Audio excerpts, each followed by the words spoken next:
ஆன்ஸ்லஸ் என்ற முக்கியமான நிகழ்வு 1938 மார்ச் 13 அன்று ஆன்ஸ்லஸ் என்ற முக்கியமான நிகழ்வு அறிவிக்கப்பட்டது.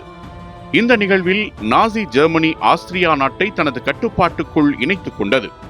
இந்த இணைப்பு இரண்டாம் உலகப் போருக்கு முன் ஐரோப்பாவின் அரசியல் நிலையை பெரிதும் மாற்றியது. இந்த நடவடிக்கையை முன்னெடுத்தவர் ஜெர்மனியின் தலைவர் அடால்ஃப் ஹிட்லர் ஆவார். ஹிட்லர் தன்னுடைய நாசி கொள்கையின் அடிப்படையில் ஜெர்மன் மொழி பேசும் அனைத்து பகுதிகளையும் ஒன்றிணைக்க வேண்டும் என்று நினைத்தார். அதனால் ஆஸ்திரியாவை ஜெர்மனியுடன் இணைப்பது அவரது முக்கியமான அரசியல் இலக்குகளில் ஒன்றாக இருந்தது. 1938 மார்ச் மாதத்தின் தொடக்கத்தில் ஜெர்மன் படைகள் ஆஸ்திரியாவுக்குள் நுழைந்தன. ஆஸ்திரியாவின் பெரும்பாலான எதிர்ப்பின்றி இந்த நுழைவு நடந்தது. பின்னர் 13 மார்ச் அன்று அதிகாரப்பூர்வமாக ஆஸ்திரியா ஜெர்மனியுடன் இணைக்கப்பட்டதாக அறிவிக்கப்பட்டது. இதன் மூலம் ஆஸ்திரியா தனது சுதந்திரத்தை இழந்தது.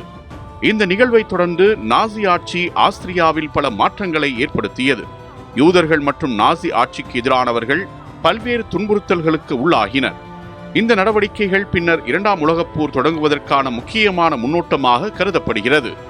மொத்தத்தில் 1938 மார்ச் 13 அன்று ஆன்ஸ்லஸ் என்ற முக்கியமான நிகழ்வு ஐரோப்பிய வரலாற்றில் மிகவும் முக்கியமான அரசியல் நிகழ்வாகும்.